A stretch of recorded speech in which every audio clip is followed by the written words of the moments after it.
أهلا وسهلا مشاهدينا الكرام. طبعا الشغل الشاغل لأي شخص فينا إنه يحصل على جسد رشيق خالي من المشاكل وفي نفس الوقت يكون متناسق جدا، خصوصا انه الحملات الاعلانيه الكثيره ممكن انها تكون في فتره وجيزه جدا انت بتحصل على جسد انيق وجميل بدون اي مشاكل. دي فقرتنا الاولى اللي احنا حنتكلم عنها، لكن انا ذاتي عايزه اسال اسراء، انت كيف مع الرجيم والحاجات دي انا حشيل الحاجات دي كلها على فكره. والسلطات وما اعرف شنو، مفترض ان الواحد الاهتمام يتذكر يعني، لانه احيانا أيوة. النفس انت بتكوني حابه انك تاكلي حاجات كثيره. طبعا نجود والساده المشاهدين برضو عندهم خلفيه انه الكاميرا بتدي الواحد اضافه كم كيلو اضافيه، فلازم يكون حذر. فزائدا انه المشاكل بقت غير اهتمام بالمظهر، بقت امراض تضاف لجسم الانسان يعني. وانا دايما بقول يا اسراء حاجه، انه ما معناه لما الزول يكون نحيف معناه عنده مشكله صحيه، نعم. والعكس صحيح، لان الناس ممكن يكونوا سمان شديد لكن صحيح. عندهم مشاكل كثيره. انا برحب بالفقره الاولى مع ضيوفنا الكرام مع شركه ادمارك، الاستاذ بندر عوض محجوب موزع مستقل برتبه مدير تاجي مزدوج. اهلا وسهلا بك. مرحبا. والاستاذ عبد الله عمر ادريس ايضا موزع مستقل برتبه مدير تاجي مزدوج. يا مرحبا. اهلا بك. نعم. مرحبا بكم كثير وانتم ضيوفنا خلال الفقره الاولى، نبتدي معك استاذ بندر، وخلينا ناخذ خلفيه عن شركه ادمارك وايضا الاهداف اللي بنت عليها الشركه. طيب، بسم الله الرحمن الرحيم.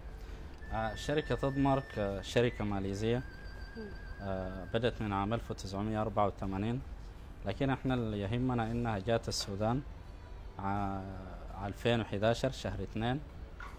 والهدف الرئيسي لأدمارك دائما هي نشر ثقافتين مهمات في المجتمع، في أي مجتمع، المجتمع المصري المجتمع السوداني. الثقافة الأولى اللي بنحب ننشرها ودي ما موجودة في المجتمعات العربية عموما، اللي هو نشر الثقافة الصحية، كويس، أو كيف نحن نوعي المجتمع كله إنه حياتهم دي تكون حياة خالية من الأمراض. ولما نقول لك حياتك تكون حياة خالية من الأمراض بمعنى إنه نديك منتجات، من خلال استعمالك المنتجات أنت ما بتجيك عدة أمراض، إذا بتخص الجهاز الهضمي، إذا بتخص الأوردة، إذا بتخص يعني كل المشاكل أو الأمراض، يعني تقريبا أكثر من 90% من الأمراض اللي بتصيب الإنسان احنا ممكن نزيل لك أو نعمل لك منها حماية من خلال منتجات شركة ادمارك. جميل. استاذ عبد الله، المنتجات دي في اي بلد؟ يعني تفضل استاذ بندر ذكر انها من ماليزيا، لكن انتم في دولة عربية شقيقة، نتحدث عن الموضوع بشكل موسع. تمام. بسم الله الرحمن الرحيم. اول حاجة قبل ما ابدا الكلام عايز اقول شكرا لكل الادماركيين اللي ساعدونا نوصل للرتبة دي من جميع انحاء العالم، ومن الشاشة العملاقة دي عايز اقول لهم الف شكر لكم وانه ساعدونا وصلنا لاعلى رتبة في شركة ادمارك. شركة ادمارك انطلاقا من رسالتها محاربة الفقر والمرض، كل ما تيجي في بلد يعني اول ما تفتح الفرع بتاعها او كده بتساعد البلد نفسها في حاجتين. بتساعد البلد في الاقتصاد، الناحية الاقتصادية، بتقلل من فاتورة العلاج، بتتيح فرص عمل، بتقلل من العطالة، فهنا بتكون حاربة الفقر، وأيضا بتحارب المرض من خلال المنتجات الرائعة اللي قدامكم. السعودية، أنتم من السعودية؟ أكيد. 91 افتتحت الشركة هناك فرعها، لها أكثر من 7 فروع في السعودية. نعم. طيب احنا في محطة هنمشي نشوفها ونعود.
اهلا وسهلا مشاهدينا، نتواصل من جديد وفي معيتنا شركه دنمارك، والمحطه اللي شفناها هي كانت فرحه ونتائج للتسويق الصحيح طبعا بوجود. ورحب بك مره ثانيه استاذ بندر، نتعرف على الفوز اللي فزتوا من خلال نتيجه يمكن حصلتوا على اعلى نسبه اللي هي التقديم او خلال مشاركتكم. طيب بالنسبة للوصول لآخر رتبة، طبعا زي ما ذكر الدبل كراون عبد الله، إنه في ناس يعني الحمد لله يمكن على مستوى أفريقيا والخليج يعني مجموعتي يعني أكثر من 15,000 عضو. كويس، يعني ديل كلهم الحمد لله بوقفتهم معاي بالإرشادات اللي بنديهم له، بالاستنساخ اللي بننسخها فيهم وهم بيقوموا بنفس المهمة، هم قدروا يوصلونا للرتبة دي. والرتبة دي بتبدأ معاكي من العمولة دي بتبدأ معاكي من 5% ل 71% اللي هو آخر نسبة. فنحن قبل ما نحصل 71% في مرحلة اللي فيها عمولات منفصلة للسيارة بالأقساط من الشركة على حسب مبيعاتك أنت والمجموعة. ما شاء الله. فمن الحمد لله أول واحد يعني من الحاجات اللي بنفتخر بها أنا والجروب، جروب صناع الحدث، في انه اول شخص في السودان يوصل الرتبه الاخيره دي، واول شخص في السودان يستلم السياره كانت سبورتاج عام 2012، سبورتاج 2012 عام 2013، والحمد لله لحق بينا ابونا واخونا. يعني دي من ضمن الحوافز اللي هي تعتبر من اعلى مكافآت والعمولات بتديها شركه بيع مباشر للمسوقين. يعني ما في، انت لو لفيتي كل افريقيا والشرق الاوسط شركه تدي نسبه 71% ما حتلقى الا في شركه ادمارك. دي طبعا غير الحوافز الثانيه ممكن نتطرق لها بعدين. ما شاء الله. طيب انا يعني نبتدي كده عشان نعرف الناس، لانه السؤال اللي انا عايزه اطرحه وانا قلتها في البدايه استاذ عبد الله، انه اي زول عايز ينحف وينزل بسرعه يعني مع الحاجات الموجوده والاعلانات الحاصله والاجساد اللي بتكون برضه خاليه من المشاكل. هنا عندنا تشوكلت درينك وعندنا سبلينه وعندنا قهوه وعندنا حاجات كثيره نتكلم عنها، والحاجه دي يعني انا اكل الحاجه اللي عايزاها املى بطني يعني بعد ذاك اقوم اشرب الحاجه دي، ولا كيف الترتيب مفترض يكون؟ انظم انا كيف عشان نعرف الناس اكثر. طيب دي نحن طبعا عندنا جدول بنديه للعضو اول ما ياخذ الباكج ده، موجود داخل المطبوع بيمشي عليها بالتفصيل. اول حاجه بس عفوا، وزن لازم يكون وزن معين، يعني مثلا زي وزني ده كده انا ممكن اجي اخذ؟ طبعا هو للاصحاء قبل الناس اللي عندهم زياده وزن او كده، للاصحاء قبل المرضى، وللاصحاء قبل الناس اللي عندهم زياده وزن. المنتج هو وقائي، بس اللي عنده زياده وزن ان شاء الله حيساعده في تنزيل الوزن وحرق الدهون. كم 200 يعني أنا شهر شهرين؟ لا، في خلال 21 يوم الشركه بتضمن لك من 6 الى 9 كيلو. ده الشيء الطبيعي. في ناس بينزلوا لحد 15 12. عندنا اخر واحد مسمينه سفير العافيه او 2 هم اللي فازوا في السودان، الاعلى نزل 28 كيلو ونص في خلال 90 يوم. 3 شهور بالضبط. 90 يوم بالضبط. 90 يوم بالضبط 3 شهور. تمام. طيب بس نتكلم عن المنتجات اكثر وتفصيليا كده يعني كل منتج. ادي المجال. طيب نحن في طبعا الفرق بيننا وبين حرق الدهون في اي شركه او في اي مجمع رياضي باعتبار انه الانديه او المنتجات الثانيه ممكن تحرق لك دهون كويس، لكن ما بتديك الحاجات اللي بتعوضك عن عدم الاكل فعشان كده نحن عندنا اول خطوه اللي هو منتج الشكوف. ممكن ترفع منتج الشكوف اول خطوه في الاسبوع الاول نحن بنعمل ازاله سموم. ازاله سموم ليه؟ لان نحن بعد ما نزيل السموم والتلبكات في الجهاز الهضمي او في الامعاء الغليظه بالذات، دي بتفتح لنا المسامات عشان نحن لما نجي نديك الوجبه البديله عشان تلقى المسامات مفتحه. ايوه كويس. بعد عمليه ازاله السموم اللي هو عندنا الاسبلينا برضه كذلك.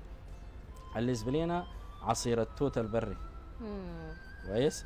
يلا كل كاسه من اسبلينا بيعادل لي الكاسه بتعادل كيلو بتاع خضار مشكل.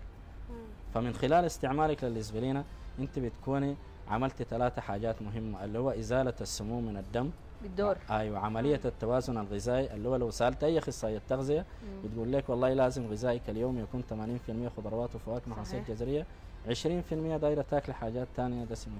مم. فال 80% دي ما في واحد بيعمل الكلام ده 80%. فمن خلال استعمالك للاسبلينه بتعملي شنو؟ عمليه التوازن الغذائي. بعد ذاك بنشرب القهوتين دي للتجديد للكوليسترول. بعد استعمال الثلاثه منتجات انا كده بكون تهيأت من الداخل لاستقبال الوجبه البديله اللي هو الامارتي. الوجبه البديله دي بتيجي تعمل لي على حرق الدهون وتاكلي اي حاجه تعجبك. كويس. طيب ناكل اي حاجه دي الموضوع ممكن يكون الناس كلها حتمشي تاكل وبعد تكون ضامنه حتى بطريقه معينه. طيب استاذ عبد الله ندخل لك ونشوف يعني بدايه الشركه وردة فعل الناس، يعني كيف تقبلوها، زائدا انه يعني كيفيه التسويق كانت وبيع المنتجات بالنسبه لكم. انتم ما شاء الله عندكم مجموعه كبيره جدا من المنتجات، كيفيه الترويج وقبولها والاكثر ممكن نقول رواجا يعني او قبولا من الناس. تمام. الشركة بتعتمد في مجال التسويق على البيع المباشر. يعني المسوقين اللي هم أعضاء في شركة إدمارك هم اللي يقوموا بالتسويق. هنا دي فائدة كبيرة للمسوق، بحيث أنه ما يحتكر شخص أو شخصين مثلا في دولة معينة المنتج وتكون الفائدة راجعة لأشخاص معينين. هنا ال 16,000 الأعضاء اللي في السودان هم اللي بياخذوا الأرباح المباشرة من الشركة. نعم. فكده الشركة بتكون ساعدتهم. طريقة العضوية حنتكلم فيها، بس بيع المنتج بيكون على طريقتين. في سعر للعضو، يعني أي واحد ينضم كعضو لشركة أيوة. إدمارك عنده سعر معين، وفي السعر العادي للزبون اللي ما عنده. نعم. فهنا الشركة بتحافظ على الربح اللي حيكسبه العضو. جميل.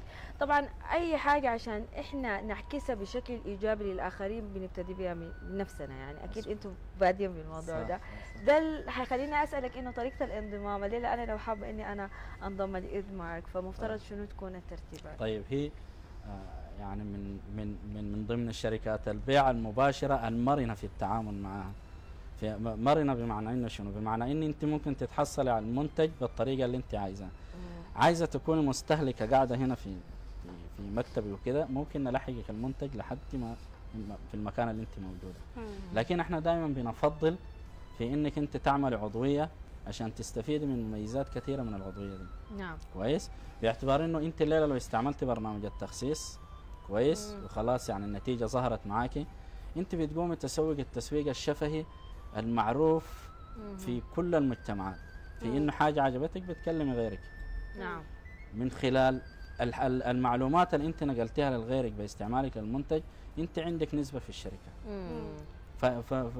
فنحن الشيء الطبيعي زمان بنقول واحد يتكلم كثير انما الناس تتضجر منه تقول يا اخي ما يتكلم الكلام بقروش. يلا نحن بالنسبه لنا الكلام قروش. نعم. شوف كيف؟ يعني اي كلمه تقوليها وصل شخص. يعني من الاشياء الجميله انه اذا انت جاء شخص صديقتك من معارفك عايزه تنزل الوزن، جاد عن طريقتك انت عندك اول حاجه غير العمولات عندك مكافاه فوريه 200 جنيه زي معاكم. طيب استاذ عبد الله برضو نتكلم عن النماذج اللي هي تعتبر هو نجاح، سواء كان على اثار تجارب شخصيه او سواء كان ايضا على المستوى المادي. اذا تكلمنا عن النجاح المادي ايضا لو ده بدل على ايضا نجاح الشركه. تمام. الحمد لله الشركه قدمت نجاحات كبيره جدا على مستوى الوطن العربي، بس انا عايز اذكر هنا نماذج محليه سودانيه. الحمد لله عندنا اكثر من 16 شخص ديل وصلوا مرتبه الكراون، هي اللي بتمنحهم السياره والمنزل.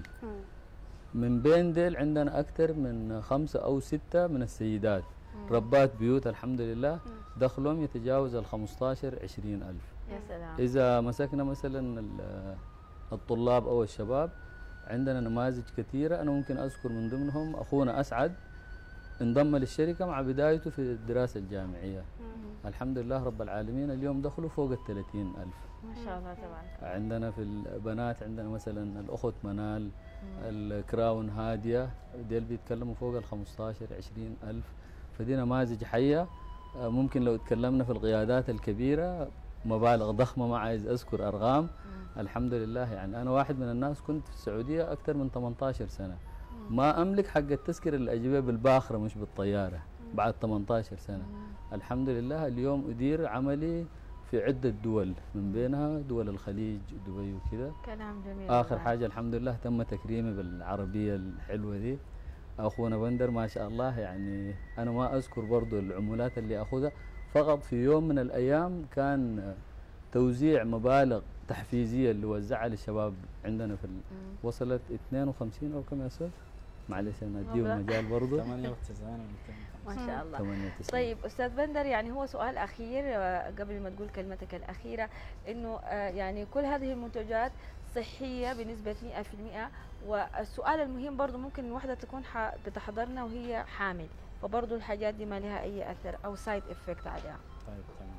طيب بالنسبه لجوده المنتجات، يمكن احنا شركه او شركتين في السودان فقط عندنا شهاده الجوده الامريكيه 22,000. يعني في شركات كثيره عندها 9,001 2005، لكن 22,000 على مستوى. حتى في السعوديه 4 5 شركات، في السودان احنا شركتين فقط. دي بتدل على شنو؟ على الجوده. وعندنا من ناحيه قوه المنتجات شهادات كثيره، يعني من ضمنها شهاده من المجمع الاسلامي الماليزي بانه المنتجات دي ما فيها اي حاجه محرمه وحاجات زي كده. بالنسبه للاثار الجانبيه نحن ما عندنا اي حاجه، يعني مثلا الشخص اللي عنده سيوله في الدم ما بنديه اسبرينا، باعتبار نصنا الاسبرينا للسيوله في الدم. كويس. الحوامل والمرضعات والاطفال الصغار ما بنخليهم ياخذوا منتج الشكوف، فبالتالي اللي عايزه تنزل وزنها وهي في حاله بتاعت مثلا حمى، ايوه ما حتستعمل المنتج. طيب جميل. طيب في عجاله استاذ عبد الله، خلينا نقول يعني كلمة أخيرة لكل الناس اللي ممكن تكون هي مقبل على هذه المنتجات، وإذا كان في رؤية لمنتجات قادمة أيضا برؤية الشركة. الحمد لله الشركة أنتجت منتجات كثيرة، على وشك خلال شهر أو شهرين حتدخل السودان وحتكون مفاجأة كبيرة حيستفيد منها المجتمع السوداني عامة. أنا رسالتي أوجهها للشباب اللي اتخرجوا من الجامعات اللي ما لاقين فرصة عمل، يعني رأس المال وقف عائق، هنا ما عندنا رأس مال. نقول لهم تعالوا زورونا في الشركة، إن شاء الله حيلاقونا أكثر ناس نعينهم بإذن الله، ومع بعض نرتقي إن شاء الله. شكرا جزيلا. بندر عوض محجوب، موزع مستقل برتبة مدير تاجي مزدوج، والأستاذ عبد الله عمر إدريس، موزع مستقل برتبة مدير تاجي مزدوج. وفاصل إعلاني ونعود مشاهدينا، ابقوا معنا.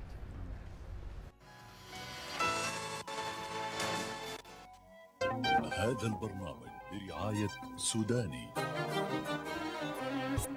فيصل الإسلامي السوداني.